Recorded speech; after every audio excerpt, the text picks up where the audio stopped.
gave me an ultimatum: either trust me blindly or we get a divorce. But his call logs and that woman's audacious texts are telling a completely different story. What kind of relationship does my husband actually have with a woman who had the nerve to tell me? This is none of your business. This mysterious story hiding behind the facade of a perfect marriage will completely change your perspective. But the questions remain: why did she face this betrayal despite being so caring? How did a third woman seep into their happy home like poison? And where does this cycle of false vows and emotional abuse actually end? I'm Sneha and I'm here to guide you through it. Let's dive in and uncover the full details behind this story. The rain in Toronto has a specific rhythm against the glass of a high-rise condo. It's a steady, relentless drumming that usually lulls people to sleep. But for me tonight, it sounds like a countdown. I'm lying on the left side of the bed, the sheets cold against my skin, staring at the ceiling where the shadows from the streetlights below are dancing in slow,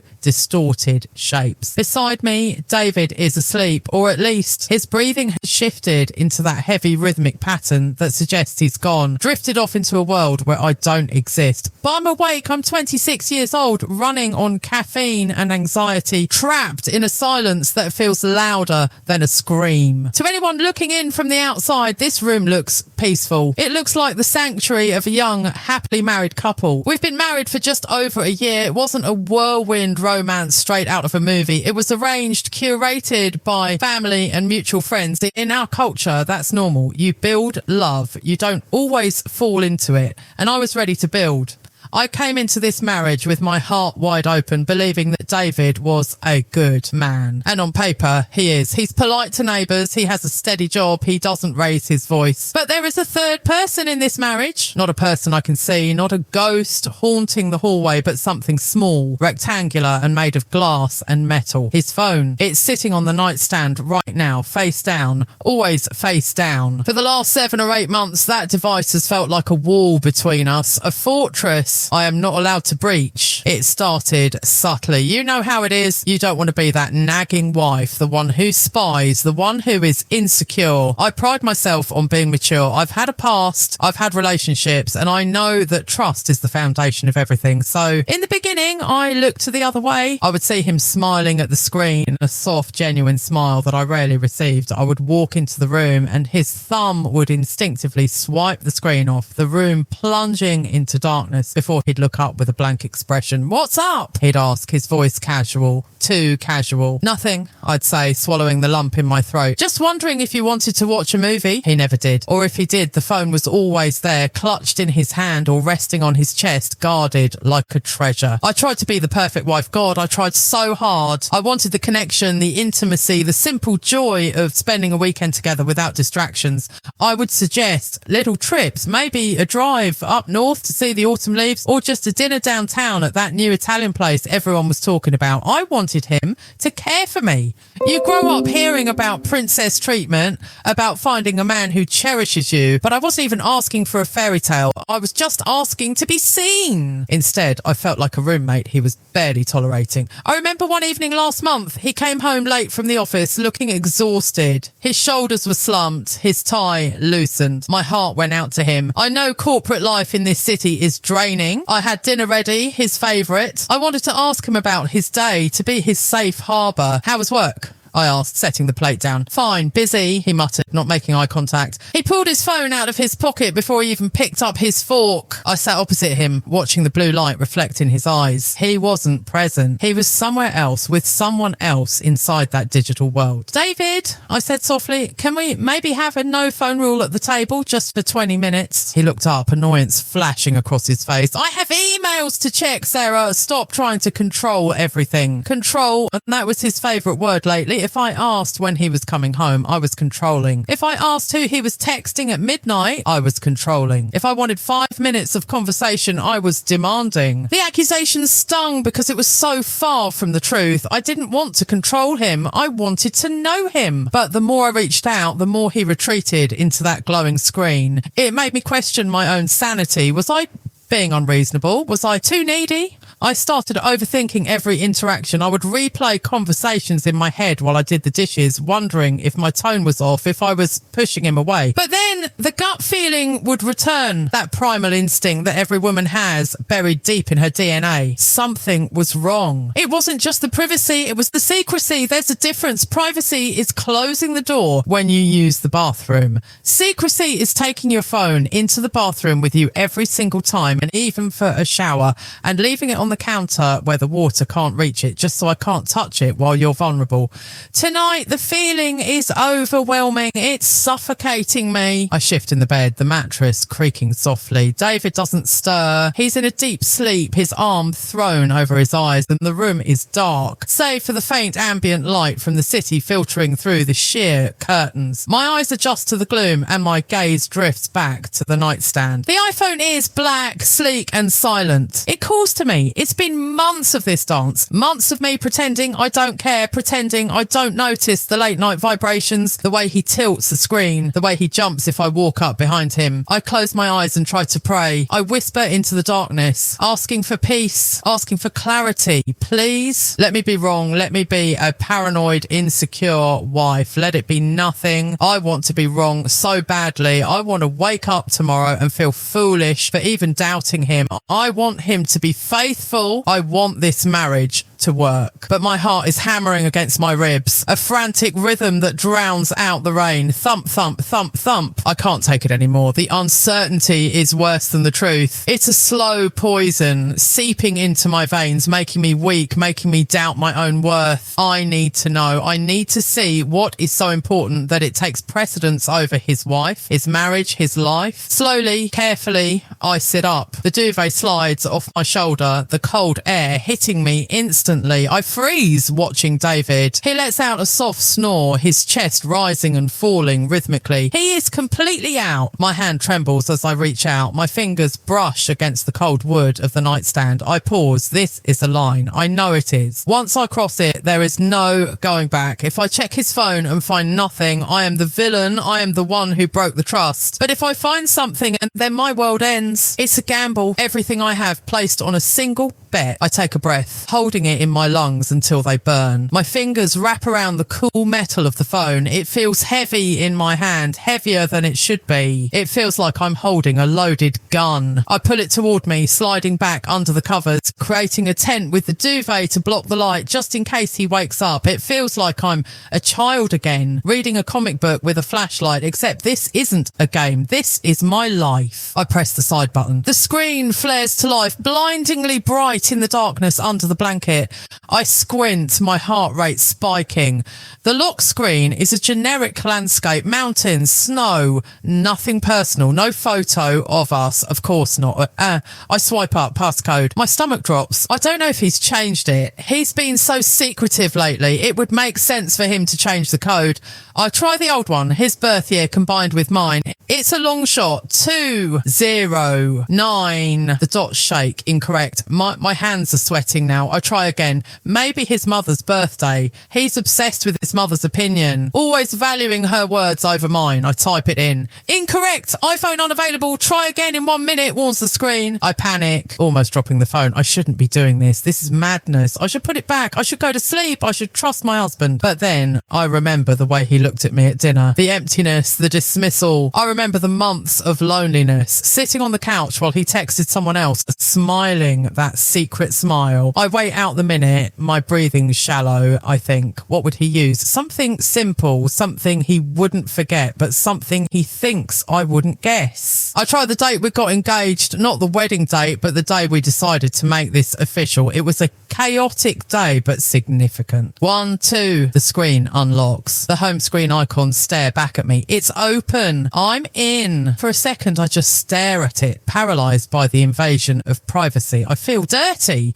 I feel like a thief in my own home. But then curiosity takes over. I go to the Photos app first. My thumb hovers over the colourful icon and I tap it. I scroll through the recents. It's mostly memes, screenshots of work emails, a few pictures of cars he likes. There are no pictures of us. Not one from the last 6 months. That stings, a sharp prick to the ego, but it's not incriminating. I check the hidden folder. It's empty. I check the deleted folder. Empty. He's clean. Then a wave of relief washes over me, so strong it makes me dizzy. See, Sarah, you're crazy. You're imagining things. He's just a private guy. He just likes his space. You've been working yourself up over nothing. I'm about to lock the phone and put it back to apologise silently to the sleeping figure beside me when my thumb accidentally brushes the green icon messages. The list of conversations fills the screen. Most are names I recognise: his boss, his mum, a group chat with his college buddies called The Boys. But there, buried just 3 threads down, is a name that shouldn't be there. It's not a saved contact name.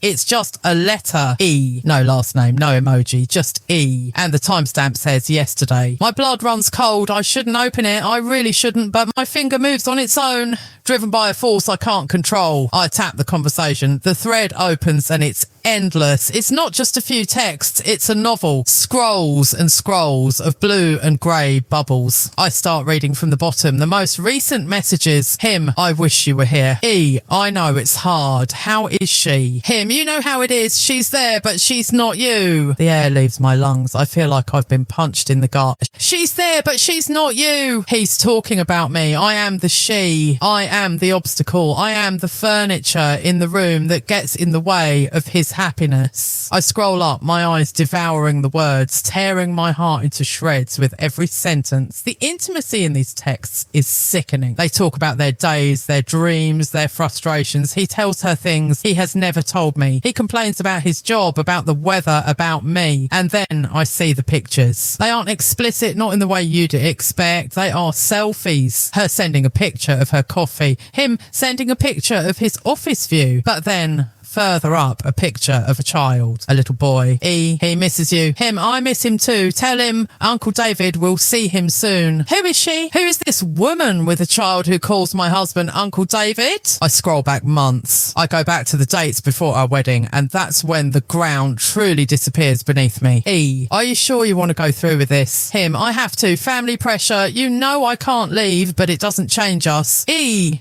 it changes everything, David. You'll be her husband. Him, only on paper. My heart is yours. Always. Tears blur my vision, hot and stinging. I have to bite my lip to keep from sobbing out loud. Only on paper. All those months, all those moments where I tried to be the perfect wife, where I cooked and cleaned and dressed up and waited for him. It was all a lie. I was playing house alone. He was never mine. He was never even trying to be mine. I look at the name again. E. I tap on the info button at the top right and the number pops up. I don't recognise it, but I see the profile photo associated with her WhatsApp, which is linked. It's a woman, a beautiful woman with tired eyes and a smile that looks like she knows secrets. She's holding a toddler. I recognise her, not personally, but I've seen this face before. Somewhere in his old yearbooks, or maybe at a friend's gathering years ago. My mind is racing, connecting dots I didn't know existed. This isn't just a fling. This isn't a one-night stand. This is a life, a whole separate life that has been running parallel to mine. I look at the time of their last call. It was 2 days ago for 45 minutes during his drive home from work, the time when I usually call him to ask what he wants for dinner, and he rushes me off the phone saying he's driving. He wasn't rushing because of traffic. He was rushing because he needed to talk to her. I feel sick, physically sick. The betrayal isn't just about sex. In fact, I haven't seen any explicit sexting yet. It's worse. It's emotional. It's love. He loves her. He married me, but he loves her. I stare at the phone, the light illuminating my tear-streaked face. The rain is still pounding against the window, harder now, like it's angry on my behalf. I have a choice. I can wake him up. I can scream. I can throw the phone at his chest and demand an explanation right now. I can burn this whole apartment down with my rage, or I can wait. I can watch. I can gather every scrap of evidence until there is no lie big enough to cover it. My hand hovers over the delete button for the contact number. A strange, irrational thought crosses my mind. If I delete the number, maybe it goes away. Maybe if I erase her from his phone, I can erase her from his mind. It's a desperate, childish thought. But then I see a new message come in right as I'm holding the phone. The 3 dots dance. E, good night, my love. Dream of me. The notification banner sits there, mocking me. I look over at David. He shifts, mumbling something in his sleep. For a second, I wonder if he's dreaming of her right now. I slowly take a screenshot of the chat, then another. I send them to my own email, then delete the sent email from his outbox. My hands are shaking so bad I almost dropped the phone on his face. I put the phone back on the nightstand exactly how I found it, face down. I lie back on the pillow, staring into the darkness. The silence of the room has changed. It's no longer peaceful. It's heavy. It's loaded. I am not the same woman who went to sleep 2 hours ago. That woman was hopeful. That woman was confused. This woman is shattered, but she is also awake, finally, fully awake. And I know one thing for certain. This is just the beginning. I need to know who Emily is. I need to know about the child, and I need to know why. If he loves her so much, he ruined my life to marry me. The rain continues to fall, washing away the ignorance of my past, leaving only the cold, hard truth of the present. I close my eyes, but sleep is a million miles away. All I can see is that letter E burning in the dark. The morning sun hitting the kitchen island felt like an interrogation light, and it was too bright, too exposing, and utterly relentless. I stood there clutching a mug of coffee that had gone cold 20 minutes ago, watching David butter his toast. He looked normal. That was the most terrifying part of it all. He was wearing his navy blue suit, the one I had picked out for him last month, and his hair was neatly combed. He checked his watch, took a sip of orange juice, and scrolled through his phone with the same casual indifference he displayed every morning. There was no sign of guilt on his face. No scarlet letter burned onto his forehead. He didn't look like a man who had been professing his undying love to another woman just hours before. "You okay?" he asked, not looking up. "You look tired." I tightened my grip on the ceramic mug until my knuckles turned white. "Just a headache," I lied. "Didn't sleep well." Bummer," he mumbled. He finished his toast, wiped his mouth with a paper napkin, and stood up. He walked over to me, leaned in, and pecked me on the cheek. It felt like ice. A dry, perfunctory kiss. A performance. "I'll be late tonight," he said, sliding his phone into his pocket. "That device, that black box of secrets. Don't wait up for dinner." "Okay," I whispered. As soon as the door clicked shut and the lock turned, the silence of the apartment crashed down on me. I didn't move for a long time. I just stood there, listening to the hum of the refrigerator, feeling the ghost of his lies lingering in the air. Then I moved. I didn't go to work. I called in sick. I couldn't sit at a desk and type emails when my entire reality was dissolving. I needed answers. I needed to put a face to the name E. I sat on the couch with my laptop. The screenshots I had forwarded to myself open on the screen. The number was there, a 10-digit code that unlocked the mystery of my husband's heart. I typed the number into the search bar. Nothing came up immediately. No direct Facebook link, no LinkedIn profile. Was smart, but I knew how to dig. I saved the number in my own contacts under a fake name, Pizza Place, and opened WhatsApp. There she was. The profile picture was small, but on the laptop screen I could zoom in. It was the same woman I had seen on David's phone, late 20s, maybe 30, brown hair with golden highlights falling in soft waves over her shoulders. She had a kind face, the sort of face you'd trust with your spare key, but there was a sadness in her eyes, a drooping at the corners that even her smile couldn't hide. Her status read, "Just because the path is rocky doesn't mean you're on the wrong mountain." A cliche, but in the context of what I knew, it felt like a manifesto. I reverse image searched her profile picture. It took a few tries using different search engines, but finally a hit. A Facebook profile saying Emily Lawson, or currently living in Chicago, a few hours away but close enough. I clicked on her profile and it wasn't completely private. I could see her cover photo, a family portrait. There was a man standing next to her, tall, broad-shouldered, with a smile that didn't quite reach his eyes. And in her arms, a little boy, maybe 3 years old. He had curly hair and a mischievous grin. This was the child, the one David missed, the one who called my husband Uncle David. I spent the next 4 hours dissecting Emily Lawson's life. I felt like a stalker, a creep, but I couldn't stop. I needed to understand what she had that I didn't. Was she smarter, funnier, prettier? I scrolled back through her timeline and the photos painted a picture of a typical suburban life, birthday parties, trips to the zoo, anniversary dinners. But the captions were telling. They were short, often just emojis. There were no gushing posts about her husband. In fact, he was rarely tagged. Then I cross-referenced referenced the dates of her posts with the text messages I had read on David's iPhone. June 12th. She posted a picture of a sunset with the caption, "Sometimes you just want to run away." On David's phone on June 12th, he had texted her, "I can have the car ready in an hour. Say the word." My stomach twisted. They were planning an escape. While I was busy finalising the flower arrangements for our wedding, while I was stressing about the seating chart, my fiancé was offering to be her getaway driver. I kept digging. I found out she'd been married for 5 years. From the looks of the comments on her photos, her husband, Mark, was a great guy, but the texts on David's phone told a different story. "He's drinking again," she had texted David back in May. "I don't feel safe when he gets like this. I hate him for making you cry," David had replied. "I wish I could be there to protect you." So that was the dynamic. She was the damsel in distress, trapped in a loveless, possibly volatile marriage, and David, he was her knight in shining armour, her emotional saviour. He got to play the hero without having to deal with the messy reality of actually raising a child or paying a mortgage with her. It was a fantasy. They were living in a bubble of what ifs and if onlys while I was stuck in the cold, hard reality of laundry and bills. But the most painful realisation wasn't about the romance, it was about the timing. I found a photo from 2 years ago, a group shot at a wedding of a mutual friend, and there they were, David and Emily, standing next to each other. They weren't touching, but their bodies were angled toward one another, like magnets fighting the pull. David was looking at her with an expression I had never seen directed at me. It was a look of pure, unadulterated adoration. They had a history, a long one. I realised then that I was never the main character in my own marriage. I was the plot twist. I was the safe option, the arranged match that satisfied his parents and allowed him to maintain his respectable image while he pined for a married woman he couldn't have. I closed the laptop, my head throbbing. The apartment felt smaller now, the walls closing in. I walked into our bedroom and opened the closet. His clothes hung there, smelling of his cologne, sandalwood and cedar. I buried my face in his shirts, inhaling the scent that used to bring me comfort. Now it just smelled like betrayal. Why hadn't he just told me before the wedding? I would have walked away. It would have hurt. Yes, a broken engagement is a scandal, sure, but it's better than this. It's better than being a placeholder. I thought about the child again. The little boy in the texts. David asked about his swimming lessons. He asked about his fever. He knew the kid's favourite dinosaur.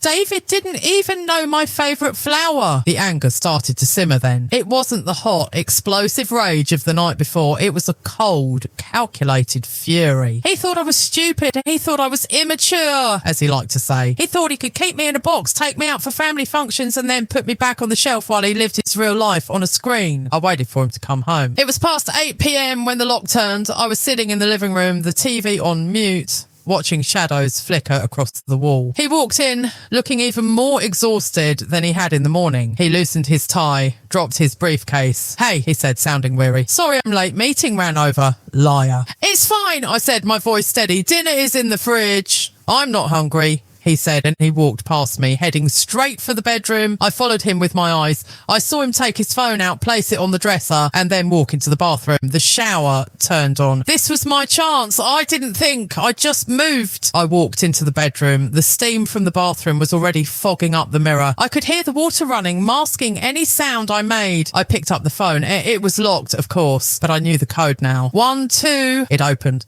My heart hammered against my ribs. I went straight to the messages. There was a new one from her sent just an hour ago. "E, he's asleep finally. I miss your voice." I stared at the words. I miss your voice. A surge of adrenaline shot through me. I didn't read anymore. I couldn't. If I read one more word of their poetic longing, I was going to scream, and then he would come out and everything would explode. And I wasn't ready to explode. Not yet. I didn't have a plan. I didn't have anywhere to go. So I did the only thing that felt like control. I tapped on her name at the top of the screen. I hit edit. I scrolled down to the bottom. The red text glared at me. Delete contact. My finger hovered. It was irrational. I knew she knew his number. I knew he knew hers by heart, probably. But in that moment, I needed to sever the cord. I needed to scrub her name from this device. If I couldn't get her out of his head, I would get her out of his hand. I tapped it. "Are you sure you want to delete this contact?" "Yes." I mouthed silently. Get out of my life. I confirmed it. Then I went back to the message thread. It was still there, now just listed under the raw phone number.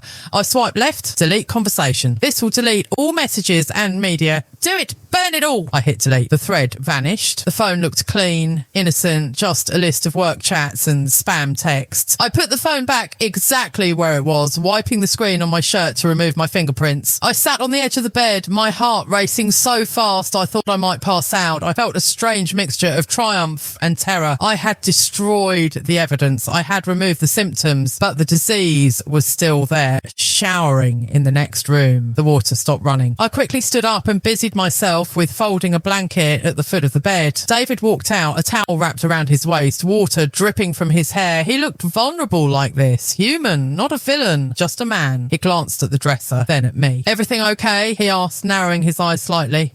Fine, I said, forcing a smile, just tidying up. He walked over to the dresser and picked up his phone. My breath hitched. He unlocked it. He stared at the screen for a second, then he frowned. A small, confused crease appeared between his eyebrows. He swiped. He tapped. He swiped again. He was looking for her. He was looking for his goodnight text. He was looking for his fix, and it wasn't there. He looked up at me, his eyes wide with a sudden, sharp panic. For a split second, the mask slipped. I saw the fear. I saw the guilt. Did you touch my phone? He asked, his voice low. No, I said, looking him dead in the eye. Why? Is something missing? The room went deadly silent. He stared at me, searching for a lie, searching for a crack in my composure. I held his gaze. I dared him to say her name. I dared him to ask, where are the texts from the married woman I love? He couldn't ask without confessing. He swallowed hard, his Adam's apple bobbing. He looked back at the phone, then shoved it onto the charger with a force that was almost violent. No, he muttered, turning his back to me to get dressed. Nothing's missing, just a glitch, I guess. I watched his back muscles tense, and he was angry, he was confused, and he was cut off. For the first time in months, I felt a flicker of power. I had fired the first shot in a war he didn't even know we were fighting. But as I lay down that night, staring at the same ceiling, I knew this wasn't a victory. It was just a delay. I had deleted a number, but I hadn't deleted the woman. And ghosts! Ghosts have a nasty habit of coming back when you least expect them. Little did I know, the haunting was just beginning. And the next time she appeared, it wouldn't be as a text message. It would be a voice in the dark, demanding to be heard. The silence in my parents' house was different from the silence in our apartment. In the city, silence is just a pause between sirens and streetcars. Here in the suburbs, it's heavy, it's thick, it presses against your ears like cotton wool. I had fled there 3 days after the great deletion. I needed space. I told David I was homesick, that I needed to help my mum with some gardening, that I just needed a break. He didn't fight me on it. In fact, he looked relieved to see me go. That stung more than an argument would have. It was as if my absence gave him room to breathe, or room to figure out how to get his digital mistress back. Sleeping in my childhood bedroom felt like regressing. The glow-in-the-dark stars were still stuck to the ceiling, fading now, barely visible. I lay in my twin bed, staring at them, feeling like a stranger in my own history. I was 26, married, and supposedly an adult, but I felt like a scared little girl, hiding from a monster she couldn't see. On Friday evening, David drove up. He played the role of the perfect husband beautifully. He brought flowers for my mum, lilies, her favourite. He talked sports with my dad, laughing at all the right moments, nursing a beer on the back porch as the sun went down. Watching him through the kitchen window, you'd think he was the luckiest man alive, soaking in the domestic bliss. My mum whispered to me while we were chopping vegetables, "He's such a good man, Sarah. You're so lucky." I almost cut my finger. If you only knew, I thought, if you knew that the hand holding that beer was typing love letters to another woman's child just last week. But I said nothing. I smiled, the tight plastic smile I had perfected over the last few months. That night we had to share my old bed. It was a tight squeeze. We lay back to back, a wall of tension between us. He fell asleep quickly, the beer and the drive knocking him out. I lay awake listening to the crickets outside, my body rigid. His phone was plugged into the wall outlet near the door, resting on top of my old dresser. It was too far for me to reach without getting up. I told myself I wouldn't check it. I had deleted her number. I had deleted the thread. I had made my point. Checking it again would just be torture. It would be an admission that I was still crazy. Just go to sleep, Sarah. But then at 2:14 a.m., The room lit up. It wasn't a notification ping, it was a sustained vibration. Buzz, buzz, buzz. The white light from the screen cut through the darkness, casting long, eerie shadows across the floor. David didn't move. He was dead to the world. My heart kick-started into a gallop. Who calls at 2:14 a.m? Emergencies, deaths, or lovers? I slid out of the warm covers, my bare feet hitting the cold hardwood floor. I crept toward the dresser, my shadow stretching out ahead of me. The phone was still buzzing, dancing slightly on the wood surface. I looked at the screen. There was no name, just a number. 312-555-0198. I froze. I didn't need a contact name. I had stared at those digits on my laptop screen for 4 hours straight. I had burned them into my retinas. It was her. It was Emily. And she wasn't texting. She was calling. Why was she calling in the middle of the night? Was she drunk? Was she lonely? Was her husband asleep and she needed to hear David's voice to lull her back to reality? The call ended before I could touch the phone. The screen went black. The room plunged back into darkness. I stood there trembling. Then it lit up again. Buzz! Buzz! She was calling back. This wasn't a casual check-in. This was persistence. I couldn't take it anymore. The cool girl act, the mature wife facade, it all shattered. I grabbed the phone, marched over to the bed and shook David's shoulder hard. David! I hissed. Wake up! He groaned, swatting my hand away. What? Wake up! I said louder this time. I shoved the glowing phone into his face. Who is this? He blinked, shielding his eyes from the glare. The phone was still ringing in my hand. He looked at the screen, confusion etched all over his sleepy face. I don't know, he mumbled, his voice thick with sleep. It's an unsaved number. Sarah, it's the middle of the night. Don't lie to me, I screamed. The volume of my voice shocked both of us. In this quiet house, it sounded like a gunshot. I know this number, David. I know who it is. He sat up, rubbing his face, suddenly more alert. What are you talking about? It's Emily! I spat the name out like poison. It's your girlfriend. Your soulmate, the woman you wish you were with. Why is she calling you at 2 a.m. in my parents' house? The colour drained from his face. He looked at the phone, which had finally stopped ringing, leaving a notification. 2 missed calls. He looked at me, and then the shift happened. His eyes narrowed. The confusion was replaced by defensiveness. He didn't apologise. He attacked. How the hell was I supposed to know it was her? He snapped, keeping his voice low but intense. I didn't have the number saved, did I? You know why? Because you deleted it. I stepped back, stunned. What? Don't look at me like that, he said, getting out of bed and standing up to face me. And he loomed over me in the dark. I saw what you did the other night. You went into my phone and deleted her contact. You erased the messages. I didn't say anything because I didn't want to start a fight. But now you're screaming at me for a call I didn't answer from a number I didn't recognise because you messed with my phone. I felt the room spin. He was turning it around. He was making this my fault. David, she's calling you twice at 2 a.m. That means she expects you to answer. That means you've been talking. I haven't, he insisted. I swear to God, Sarah, I haven't spoken to her since you deleted it. Maybe she's calling because I stopped replying. Did you think of that? Maybe she's wondering why I ghosted her. Ghosted her? I laughed, a hysterical, dry sound. You told her you loved her. You don't just ghost someone you plan to run away with. He grabbed my shoulders. Lower your voice. Your parents are down the hall. Let them hear, I said, pulling away. Let them know what a fraud you are. I am not a fraud. He raked his hands through his hair, pacing the small room. Look, yes, okay, yes. We talked. Before, I was confused. I was getting cold feet before the wedding, and she was there. It was emotional. I admit that. It was wrong, but I married you, Sarah. I'm here with you. You told her she was the one. You told her I was just on paper. He stopped pacing and looked at me, his expression softening into something that looked like pity. I was saying what she wanted to hear, Sarah. She's unstable. Her marriage is a wreck. I was trying to let her down easy. I didn't want her to do something stupid. So you lied to her, or are you lying to me now? I'm telling you the truth now, he said, walking back to me. He took the phone from my hand. Look, watch this. He unlocked the phone. He went to the call log. He tapped on the number. What are you doing? I asked, watching him. I'm ending it permanently. He tapped block caller. He held the screen up to my face. There, she's blocked. She can't call. She can't text. It's done. I stared at the screen. Blocked. It seems so simple. One button. Why didn't you do that months ago? I whispered, tears finally spilling over. Because I was weak, he said, stepping closer and wrapping his arms around me. I stood stiffly, not hugging him back, but not pushing him away either. I was stupid and I liked the attention. I admit it. I'm sorry. but I never touched her. I haven't seen her in years. It was just a fantasy. You are my reality. He buried his face in my neck. Please, Sarah, don't let this ruin us. She's just a crazy ex who can't let go. I didn't know it was her calling. I promise. I wanted to believe him. God, I wanted to believe him so much. I was standing in my childhood bedroom wearing my old pajamas, feeling small and vulnerable. The idea of divorce, of explaining this mess to my parents, sleeping down the hall, of packing up my life. It was too much. His explanation, it was plausible, wasn't it?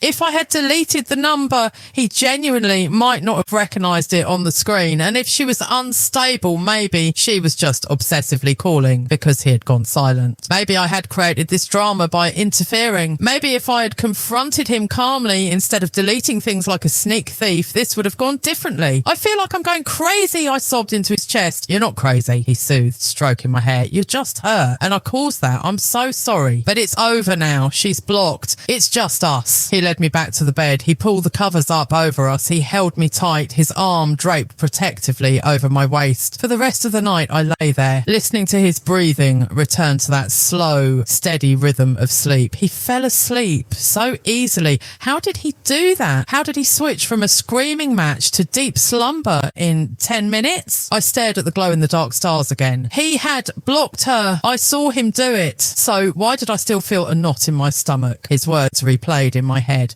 I was saying what she wanted to hear. If he could lie so easily to her, a woman he claimed to have deep history with, how easy was it for him to lie to me? Was I just the next person he was managing? Was I the new unstable woman he had to placate? And there was something else, something that nagged at me as the first grey light of dawn started to creep through the curtains. When he blocked her, he didn't hesitate. He didn't look sad. He looked efficient. Like he was cleaning up a mess, like he was deleting a file he no longer needed. It felt cold, but I forced myself to close my eyes. He chose you. I told myself, he blocked her. He is here in your twin bed, hugging you. Take the win, Sarah. Take the win. I drifted into a restless sleep, dreaming of phones ringing in empty rooms and a woman's voice on the other end, laughing at me, saying, you think a block button can stop me? When I woke up the next morning, David was already up. He was in the kitchen making pancakes for my parents. The smell of batter and maple syrup filled the house. Laughter drifted down the hallway. I walked into the kitchen and he looked up, flashing me a brilliant, sunny smile. Morning, sleepyhead, he said, flipping a pancake. Coffee's ready. My mum looked at me, beaming. He's making breakfast. You picked a winner, honey. I looked at him. The perfect husband, the perfect morning. But as he handed me a mug of coffee, I noticed his phone sitting on the counter, face down next to the stove. And for the first time, I realised that the silence between us wasn't peace. It was a truce. And truces are fragile things. They usually break the moment someone looks away. I took the coffee. I smiled back. Thanks, I said.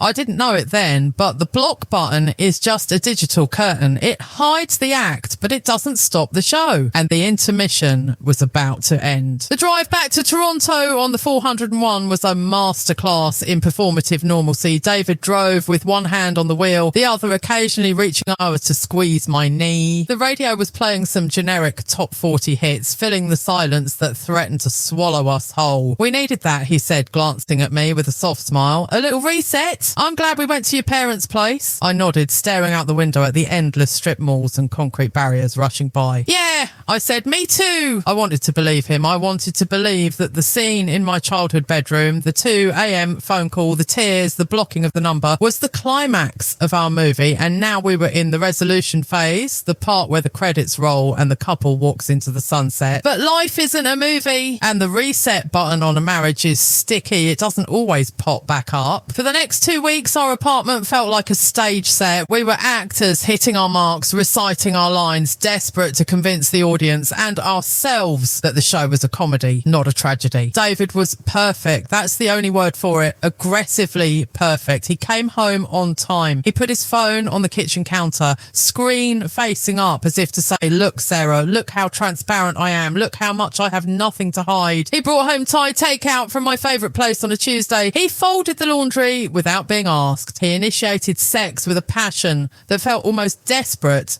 like he was trying to physically reclaim the territory he had emotionally abandoned. And I was the villain in this perfect play because I couldn't let it go. It's a specific kind of torture, waiting for the other shoe to drop, and you stop living in the moment and start living in anticipation of the crash. Every time his phone pinged, even if it was just a news alert or a weather update, my stomach would clench. My heart would do a double beat, a physical jolt of adrenaline that left me feeling shaky and weak. I tried to hide it. Oh, I really did. I bit my tongue until it bled. But David noticed. Of course he noticed. He was watching me just as closely as I was watching him. It started subtly. The gaslighting. It wasn't him yelling at me. It was him rewriting reality in real time, making me question my own eyes, my own memory, my own sanity. One evening, about 10 days after we got back, I walked into the living room. He was sitting on the couch, typing rapidly on his phone. He wasn't smiling. He looked intense, focused. As soon as he saw me, his thumb hit the power button. The screen went black. He tossed the phone onto the cushion beside him and looked up with a bright plastic smile. "Hey, honey, need help with dinner?" I froze. "Who are you talking to?" The question slipped out before I could stop it. It was weak. It sounded naggy. David's smile didn't fade, but his eyes changed. They went flat, disappointed. He let out a long, heavy sigh, the kind a parent gives a toddler who just spilled juice on the carpet again. "Sarah," he said, his voice dripping with patience, "we talked about this." "I know," I said, feeling my face heat up.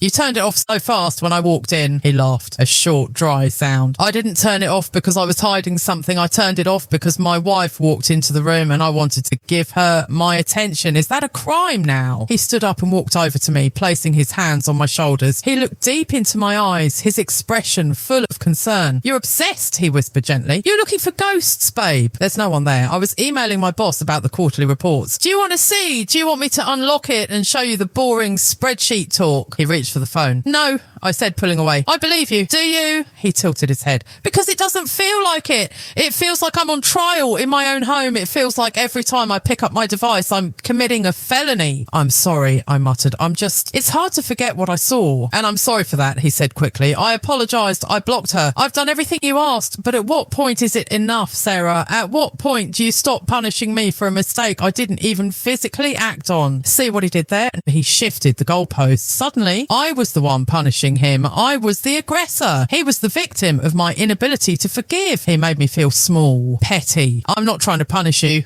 I said, my voice trembling. "Then stop," he said firmly. "Just stop. You're ruining us.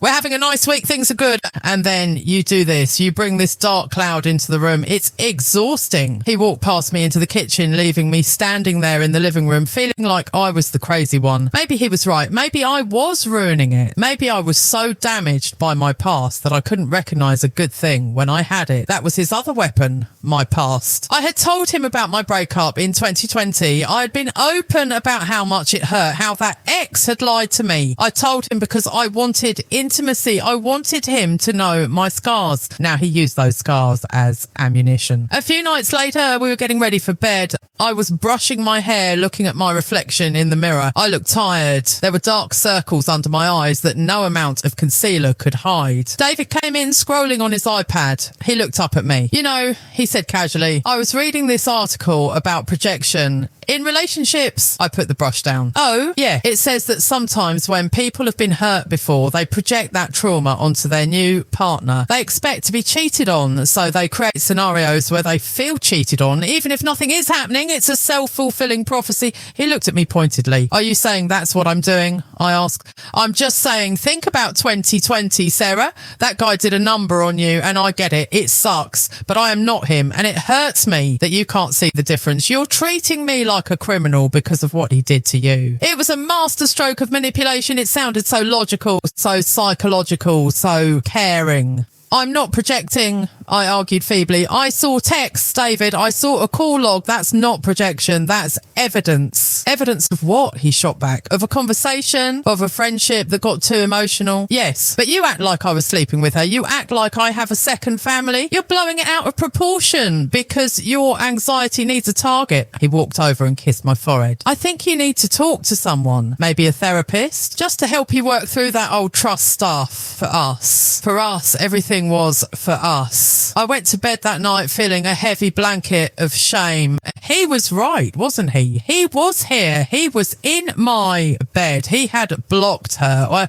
Why couldn't I just be happy? Why was I sabotaging my own marriage? I started to police my own thoughts. If I felt suspicious, I told myself I was being paranoid. If I wanted to ask where he was going, I swallowed the question and I became smaller, quieter. I tried to be the cool girl again. But the gut instinct is a stubborn thing. You can sedate it, you can argue with it, you can gaslight it, but you can't kill it.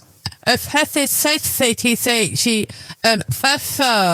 crack in the facade appeared on a Saturday. David was in the shower. His phone was on the charger on the nightstand. Face up. I was folding laundry on the bed. I wasn't going to check it. I had promised myself. But then the screen lit up. It wasn't a text. It was a notification from his bank app. Transaction alert purchase of $14.99 at Burner app premium recurring monthly subscription. I froze, a pair of his socks in my hand. It's a Burner app.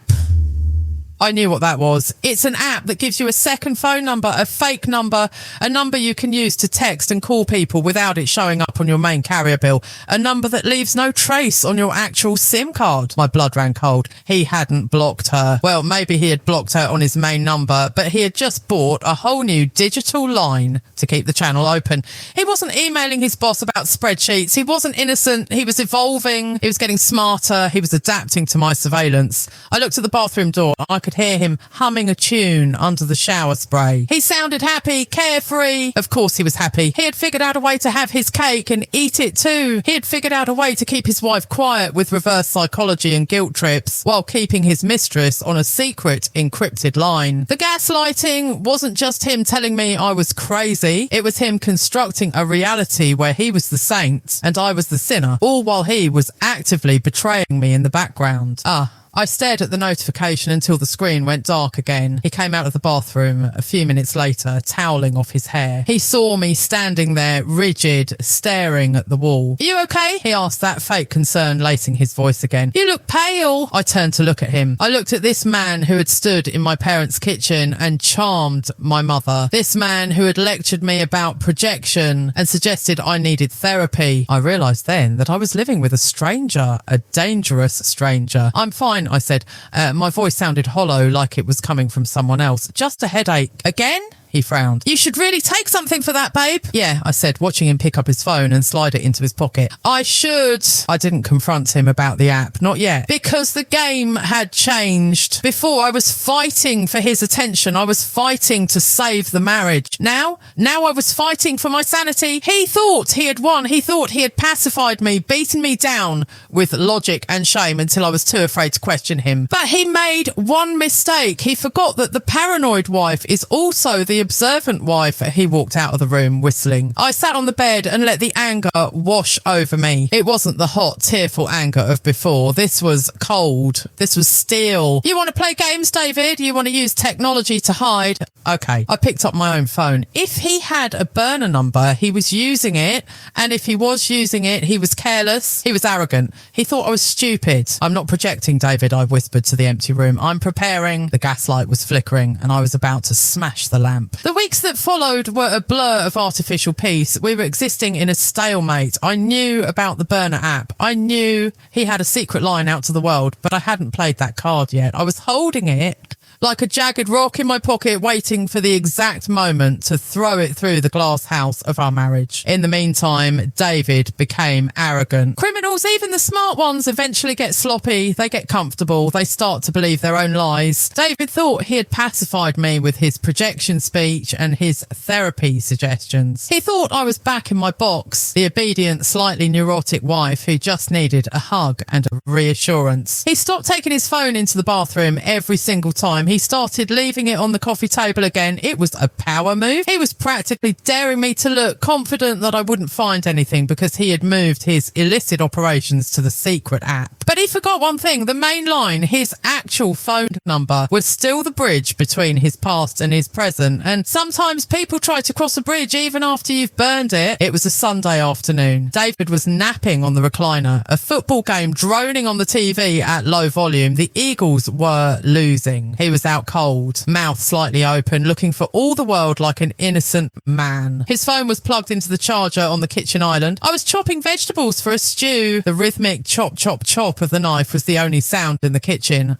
I looked at the phone. I didn't have the heart-pounding panic I used to have. I felt cold, clinical. I wiped my hands on a dish towel and walked over. I unlocked it. 1, 2. I went straight to the phone app. I didn't bother with messages. I knew those would be clean. I didn't bother with the burner app. I didn't want to alert him that I knew about it yet. I went to the recents tab. At first glance, it looked normal. Mom, work, pizza delivery. But then I saw it.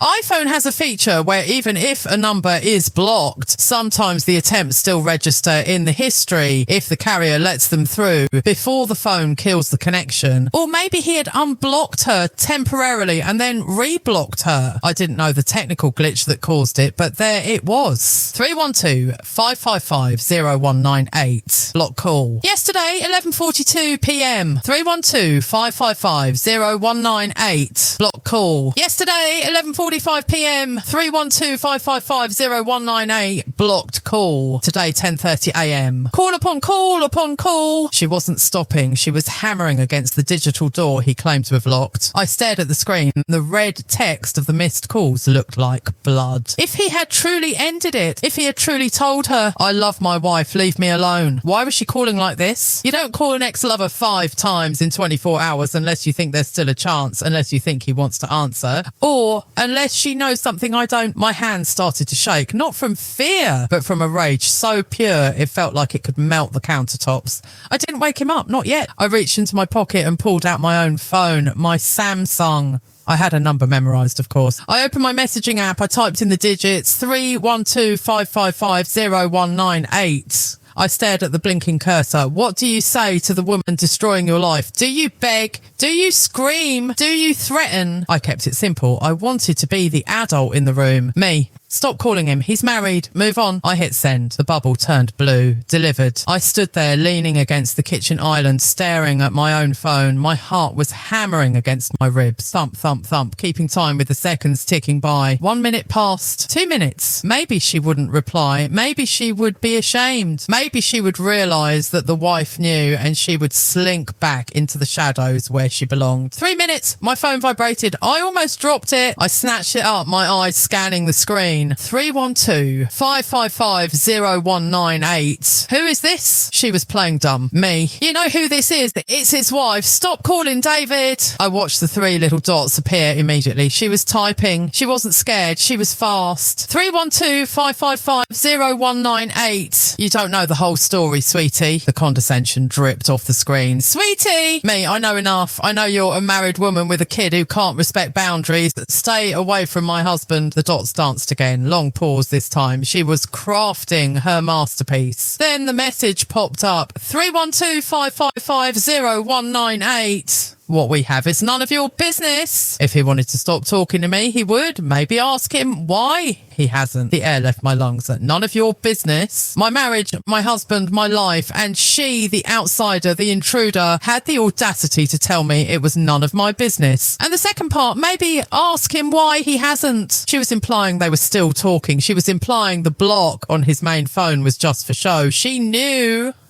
about the other ways. I saw red, genuine, blinding red. I didn't care about the stew. I didn't care about the football game. I marched into the living room. David was still asleep, a line of drool on his chin. David! I screamed. He jolted awake, flailing his arms, nearly knocking the remote off the armrest. What? What happened? Is there a fire? Yes, I yelled. There is a fire. You started it. I threw my phone at him. It bounced off his chest and landed on his lap. Read it, I commanded. Read what your crazy ex just sent me. He rubbed his eyes, confused, and picked up my phone. He squinted at the screen, and as he read, I saw his jaw tighten. I saw the vein in his temple pulse. He didn't look guilty. He looked annoyed. He tossed the phone back onto the couch and rubbed his face with his hands. Why did you text her, Sarah? I stood there, mouth agape. Excuse me? That's your takeaway? Why did I text her? Yes. He stood up, towering over me. I told you to leave it alone. I told you I blocked her.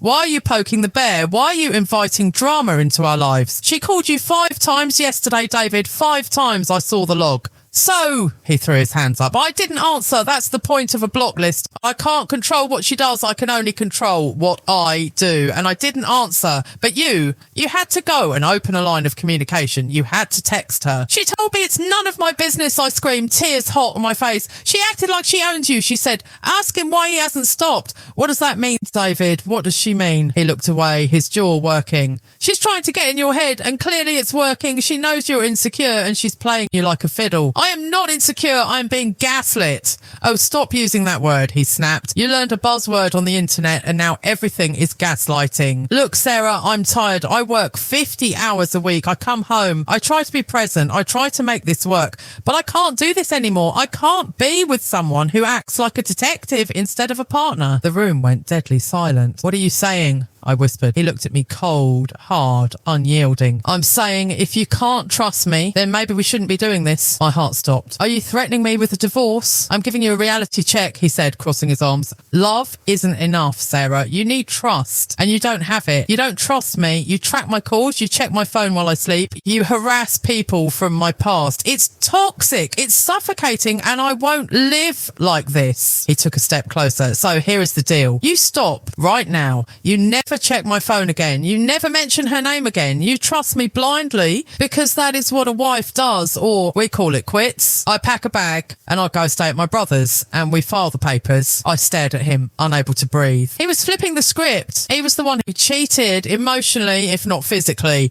He was the one with the burner app. He was the one receiving late night calls from a married woman. And yet I was the one on trial. I was the one being given an ultimatum. Trust me blindly or lose me. It was a masterclass in manipulation. He knew I was scared. He knew I came from a traditional family where divorce was a mark of shame. He knew I loved him despite everything. David, I choked out. How can I trust you when she says, I don't care what she says, he roared, slamming his hand on the coffee table. I flinched. I care about what you do. Are you in or are you out? Because if you're in, the interrogation ends today. I looked at his face. It wasn't the face of the man I married. It was the face of a man who was tired of hiding and had decided that bullying was easier than honesty. I felt small. I felt trapped. If I said no, if I fought back, he would leave. And for some stupid, broken reason, the thought of him leaving hurt more than the thought of him lying. I was 26. I had been married for a year. I didn't want to be a divorcee. I didn't want to go back to my parents' house and explain that I couldn't keep a man. So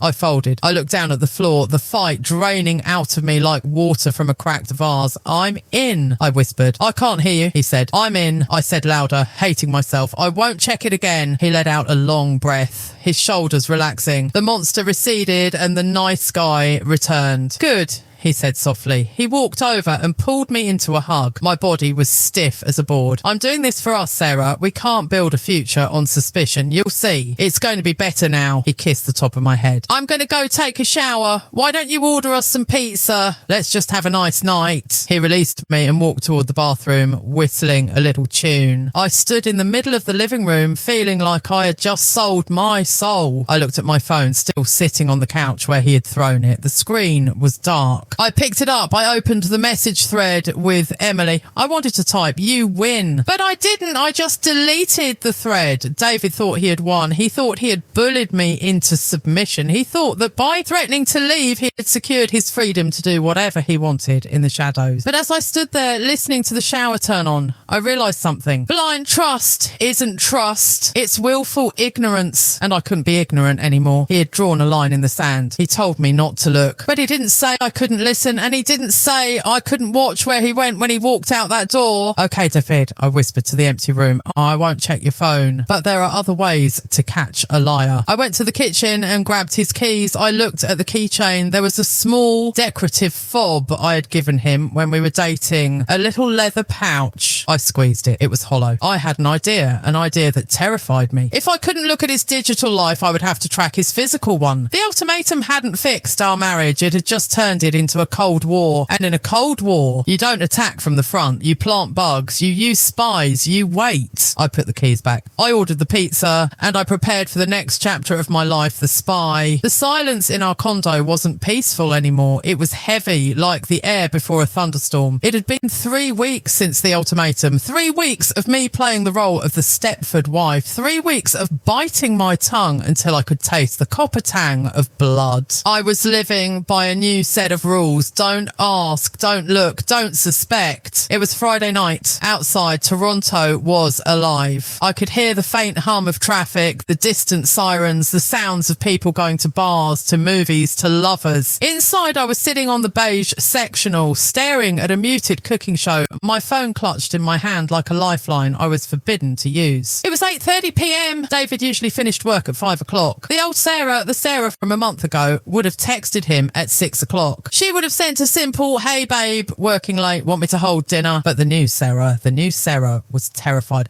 I typed the message out.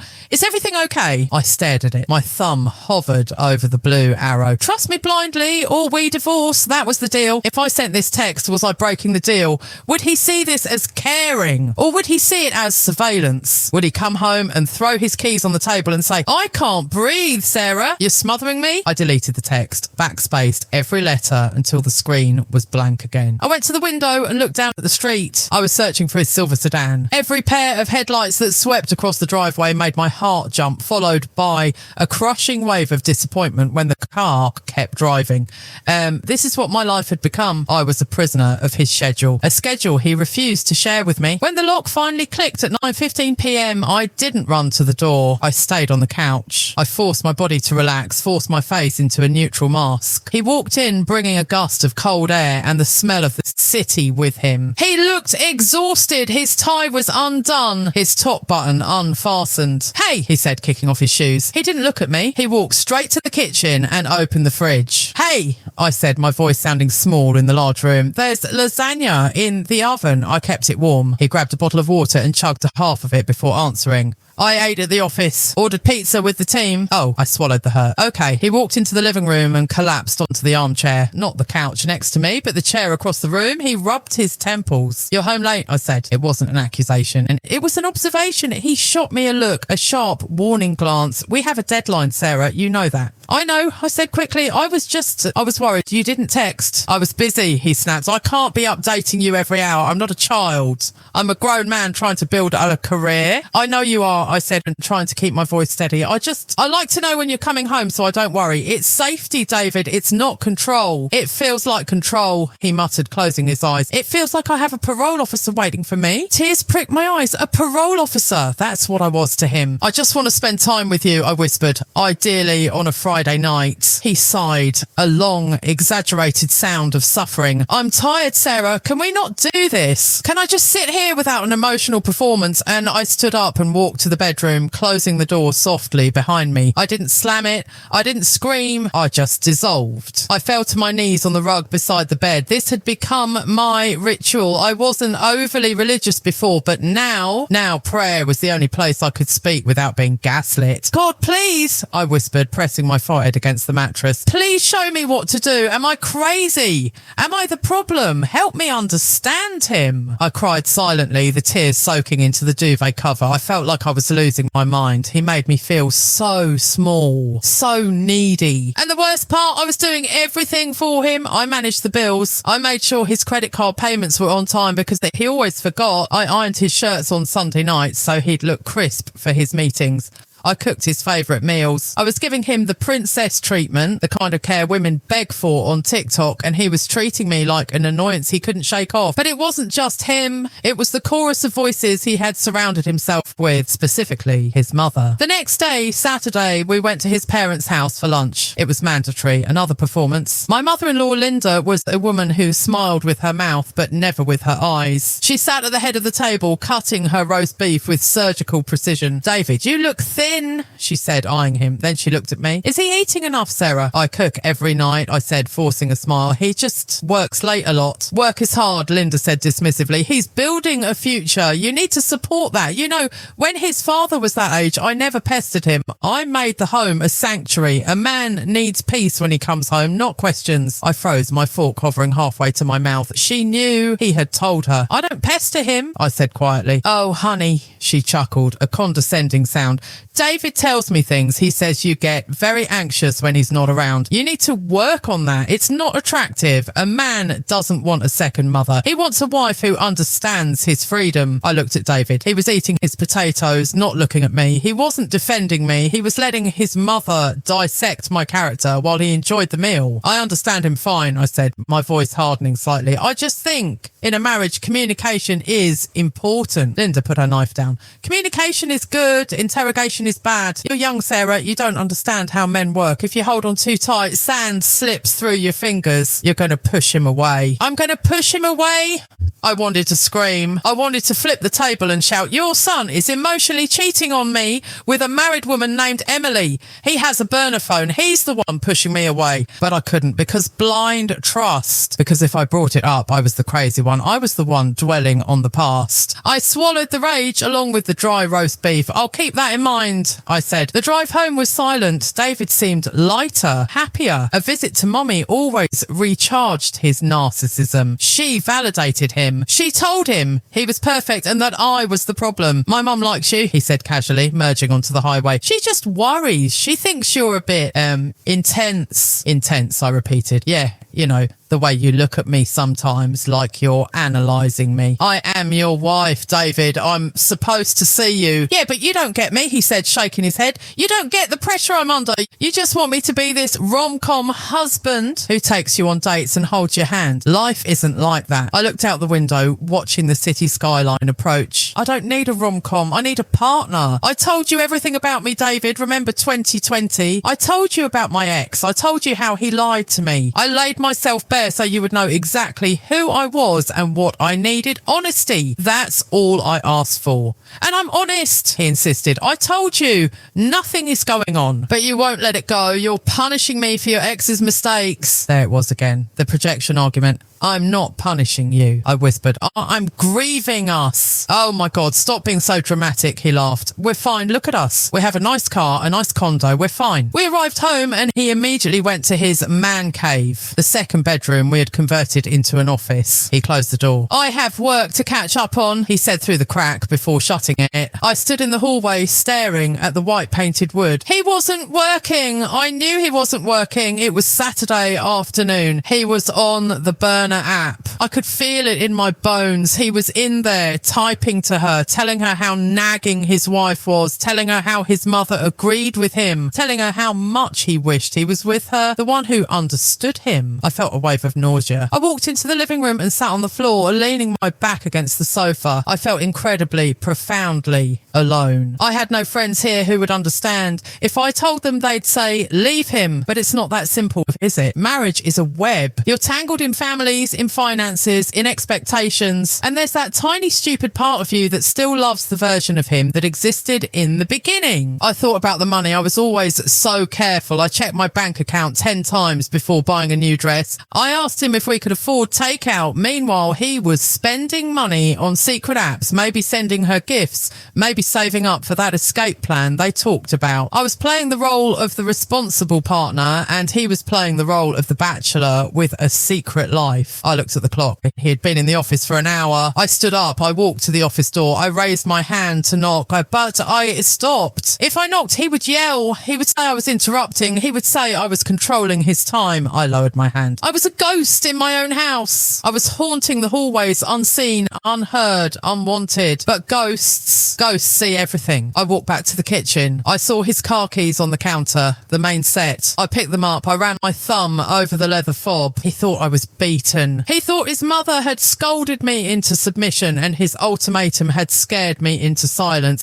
He was wrong. I wasn't intense. I wasn't controlling. I was awake and I was done crying on the prayer rug. I took a deep breath. I needed to know where he went when he left this condo. I needed to know if working late meant a desk in a high-rise or a motel room on the outskirts of town. I opened my laptop. I had been researching for days. GPS trackers, small, magnetic, unnoticeable. I had one in my Amazon car. I had hesitated to buy it because it felt like a line I shouldn't cross. It felt illegal. It felt crazy. But then I heard his laugh coming from behind the office door. A low, guttural laugh. The kind of laugh he used to give me. He wasn't working. He was happy. And he was happy because he was with her digitally. I clicked proceed to checkout. Thank you for your order. Arriving Monday. I closed the laptop. You think I don't understand you, David? I whispered to the closed door. I understand you perfectly. You're a liar, and I'm about to become your shadow. I walked into the kitchen and started chopping vegetables for dinner. When he came out 2 hours later, hungry and smiling because he'd had his fill of Emily, I would be ready. I would smile back. I would ask about his work. I would be the perfect actress until Monday. Monday, the real game would begin, and this time there would be no ultimatums, just evidence. Cold, hard, undeniable evidence. The isolation didn't break me. It sharpened me. The package arrived on Monday, tucked discreetly between a stack of flyers and a coupon book for a local pizza place. It was small, innocent looking, just a brown cardboard box with the Amazon Smile logo on the side. But to me, it felt like I was holding a grenade. I waited until David was in the shower, his safe space, and now my window of opportunity. I tore the tape off with trembling fingers. Inside sat the GPS tracker. It was black, magnetic, and smaller than a deck of cards. It looked like nothing, but it held the potential to blow my entire life apart. I synced it to my phone in under 2 minutes. The little blue dot appeared on the map, blinking right there in our living room. Target acquired. Now came the hard part. I slipped out the front door, clutching the device in my sweating palm. The hallway was empty. I took the elevator down to the parking garage. The air down there was stale, smelling of exhaust and damp concrete. I found his silver sedan parked in its usual spot. I looked around. No cameras pointed directly at this angle. No neighbours walking their dogs. I knelt by the rear bumper. I reached underneath, feeling for a flat metal surface on the chassis. Click. The magnet snapped into place. It was solid, unnoticeable. I stood up, wiping the grease from my hand onto my jeans. My heart was thumping a frantic rhythm against my ribs. Thump, thump, thump, thump. I felt like a criminal. I felt dirty. Wives shouldn't have to bug their husbands' cars. Wives shouldn't have to play spy games to get the truth. But I wasn't just a wife anymore. I was a woman fighting for her sanity. Tuesday was the test. David left for work at 8 a.m, whistling. He kissed me on the cheek, a dry, habitual peck, and said, "Big day today, might be late, don't wait up." Okay, I said, stirring my oatmeal. Good luck. As soon as the door closed, I opened the app. I watched the blue dot leave our building. I watched it merge onto the Gardner Expressway. I watched it crawl through the morning traffic. It stopped at his office building downtown. Okay, he was at work. For a few hours, I felt a strange mix of relief and disappointment. Maybe I was crazy. Maybe he really was just working hard. Maybe the burner app was just, I don't know, a relic he forgot to delete. I tried to focus on my own work, tried to clean the apartment, but my eyes kept drifting back to the phone. At 4:30 p.m, the dot moved. He was leaving early. I watched, holding my breath. Was he coming home? Was he going to surprise me? The dot didn't head north towards our condo. It headed west toward the waterfront. It stopped at a park near Lake Ontario. A quiet spot, not a place for client meetings, not a place for team dinners. I grabbed my keys. I didn't think. I just reacted. I needed to see. The digital dot wasn't enough. I needed eyes on the target. I drove like a maniac, weaving through rush hour traffic, praying he wouldn't move before I got there. My hands were gripping the steering wheel so tight my knuckles turned white. All the gaslighting, all the "you're projecting" speeches, all the lectures from his mother about giving him space. It all swirled in my head like a toxic storm. I pulled into the parking lot of the park 20 minutes later. The sun was starting to set, casting long golden shadows across the water. I spotted his car instantly. It was parked in the far corner facing the lake. I parked 3 rows back, hidden behind a large SUV. I killed the engine. I lowered my window just a crack. He was sitting in the driver's seat. The car was running. I squinted. He wasn't alone. Well, physically, he was alone, but emotionally, the car was crowded. His phone was mounted on the dashboard. He was on a video call. I could see the glow of the screen illuminating his face, and his face. God, his face broke my heart. He was smiling. Not the fake, tight-lipped smile he gave me when I asked about his day. This was a genuine, ear-to-ear grin. He was laughing. He was using his hands to tell a story. He looked alive. He looked like the man I fell in love with 2 years ago. But he wasn't giving that energy to me. He was beaming it across the miles, straight to Chicago. Straight to Emily. I sat there in my cold car watching my husband date another woman. They talked for an hour, one whole hour. I watched him lean in close to the screen, whispering. I watched him blow a kiss at the end. A kiss. When he finally disconnected, he sat there for a moment just staring at the black screen and looking wistful. Then he rubbed his face, put the car in reverse and started driving home. To me, to the parole officer, I beat him home by 10 minutes. When he walked in, I was sitting on the couch reading a book. My hands were shaking so bad I had to rest the book on my knees so he wouldn't see the pages trembling. Hey, he said, sounding weary. The performance had begun. He slumped his shoulders, putting on the tired provider mask. What a day! Exhausted. I looked at him. I looked at the man who 20 minutes ago was laughing like a teenager by the lake. At long meetings, I asked. My voice was calm. Eerily calm. Back to back, he sighed. My throat is sore from all the talking. You should have some tea, I said. I didn't scream. I didn't throw the lamp at him. I didn't reveal the tracker because in that moment, something inside me snapped. It wasn't a violent snap. It was a quiet, final break. I realised he didn't hate me. He just didn't care about me. I was a convenience. I was the safe harbour where he docked his ship while his heart sailed elsewhere. He kept me around because I cooked, I cleaned, I managed his life, and I looked good on his arm at family functions. I was the wife on paper. Emily was the wife in spirit. I went to the bathroom and locked the door. I turned on the shower to mask the sound, and then I just sat on the closed toilet lid and stared at the tiles. I thought about his mother. You don't understand how men work. I understood perfectly now. He was a coward. He was a man who wanted the stability of a marriage and the thrill of an affair without the guts to choose one. He wanted to be the victim. I thought about myself. I thought about the money. Earlier that day, I had hesitated to buy a $40 face cream because I wanted to save for our future. I checked the credit card statement online while sitting on the toilet. There it was, a charge from yesterday. $150 international florist delivery. He had sent her flowers. I looked at my own reflection in the mirror. I looked tired. I looked older than 26. I looked like a woman who was slowly being erased. I realised then that the issue wasn't that I didn't understand him. The issue was that I understood him too well, and I was still here. Why was I still here? That's the question that haunts me now. It's been 3 days since the tracker incident. I haven't told him. I haven't confronted him. He thinks he's won. He thinks his ultimatum worked. He thinks I'm the submissive, trusting wife he moulded me into. But the silence in the apartment has changed texture. It's no longer the silence of fear. It's the silence of a funeral. I am mourning. I am mourning the death of the hope that he would ever change. I look at him across the dinner table and I don't feel love anymore. I feel pity and I feel disgust. I remember my own past, my breakup in 2020. I survived that. I was honest with David about it because I wanted to build something real. I thought being vulnerable was a strength. He used it as a weapon to call me damaged and projecting. But I'm not damaged. I'm observant and I'm right. I am not immature. I'm the one holding this household together while he plays fantasy life in parking lots. I am the one who thinks 10 times before spending a dime while he throws money at a woman who isn't even his. I sat on the prayer rug last night, but I didn't cry. I didn't ask God to fix him. I asked God to give me the strength to leave. But it's hard. It is so incredibly hard. His mother's voice is in my head. You're going to push him away. You're difficult. His voice is in my head. You're controlling. You're insecure. They have chipped away at my self-esteem for so long that I feel paralysed.